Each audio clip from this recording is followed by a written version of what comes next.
السلام علیکم۔ بنی اسرائیل کی گائے کا واقعہ۔ بنی اسرائیل میں ایک مالدار شخص عامیل کو اس کے عزیز نے خفیہ طور پر قتل کر کے دوسرے محلے میں ڈال دیا تاکہ اس کی میراث بھی لے اور خون بہا بھی، اور پھر دعویٰ کر دیا کہ مجھے خون بہا دلوایا جائے۔ قاتل کا پتہ نہ چلتا تھا۔ وہاں کے لوگوں نے حضرت موسیٰ علیہ السلام سے درخواست کی کہ آپ دعا فرمائیں کہ اللہ تعالیٰ حقیقت حال ظاہر فرمائے۔ اس پر حکم ہوا کہ ایک گائے ذبح کر کے اس کا کوئی حصہ مقتول کے مارے وہ زندہ ہو کر قاتل کے بارے میں بتا دے گا۔ لوگوں نے حیرانی سے کہا کہ کیا آپ علیہ السلام ہم سے مذاق کر رہے ہیں، کیونکہ مقتول کا حال معلوم ہونے اور گائے کے ذبح کرنے میں کوئی مناسبت معلوم نہیں ہوتی۔ اس پر حضرت موسیٰ علیہ السلام نے جواب دیا، میں اس بات سے اللہ تعالیٰ کی پناہ مانگتا ہوں کہ میں مذاق کر کے جاہلوں میں سے ہو جاؤں۔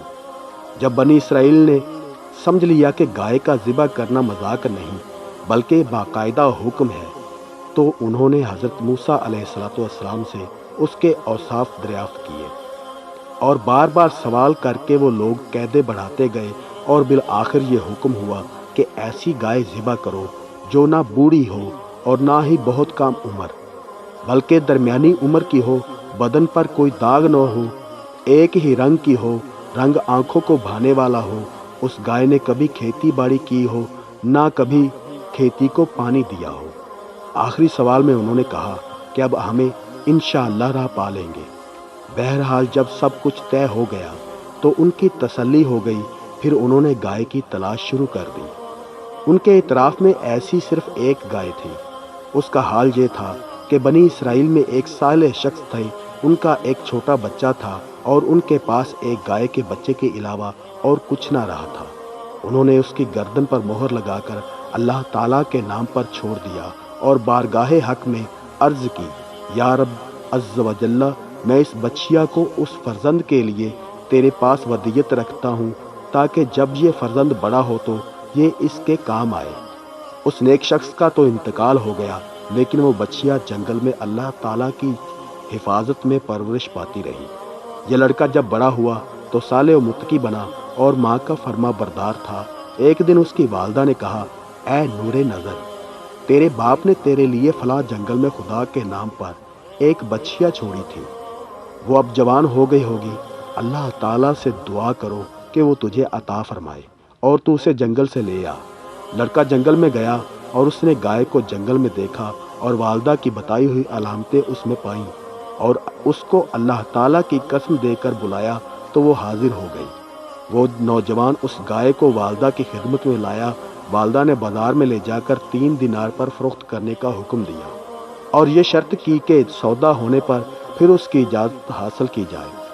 اس زمانے میں گائے کی قیمت ان اطراف میں 3 دینار تھی۔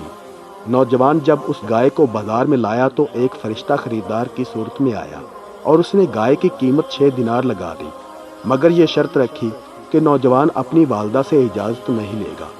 نوجوان نے یہ منظور نہ کیا اور والدہ سے تمام قصہ کہا۔ اس کی والدہ نے 6 دینار قیمت منظور کرنے کی تو اجازت دی، مگر بیچنے میں پھر دوبارہ اپنی مرضی دریافت کرنے کی شرط لگا دی۔ نوجوان پھر بازار میں آیا۔ اس مرتبہ فرشتے نے 12 دینار قیمت لگائی اور کہا کہ والدہ کی اجازت پر موقوف نہ رکھو۔ نوجوان نے نہ مانا اور والدہ کو اطلاع دی۔ وہ صاحب فراست عورت سمجھ گئی کہ یہ خریدار نہیں، کوئی فرشتہ ہے جو آزمائش کے لیے آتا ہے۔ بیٹے سے کہا کہ اب کی مرتبہ اس خریدار سے یہ کہنا کہ آپ ہمیں اس گائے کی فروخت کرنے کا حکم دیتے ہیں یا نہیں۔ لڑکے نے یہی کہا تو فرشتے نے جواب دیا کہ ابھی اس کو روکے رہو، جب بنی اسرائیل خریدنے آئیں تو اس کی قیمت یہ مقرر کرنا کہ اس کی کھال میں سونا بھر دیا جائے۔ نوجوان گائے کو گھر لایا اور جب بنی اسرائیل جستجو کرتے ہوئے اس مکان پر پہنچے تو یہی قیمت طے کی اور حضرت موسیٰ علیہ السلام کی ضمانت پر وہ گائے بنی اسرائیل کے سپرد کی۔ بنی اسرائیل نے گائے ذبح کر کے اس کے کسی عضو سے مردے کو مارا اور وہ باحکم الہی زندہ ہو گیا۔ اس کے حلق سے خون کا فوارہ جاری تھا۔ اس نے اپنے چچا زاد بھائی کے بارے میں بتایا کہ اس نے مجھے قتل کیا۔ اب اس کو بھی اقرار کرنا پڑا اور حضرت موسیٰ علیہ السلام نے اس پر قصاص کا حکم فرمایا۔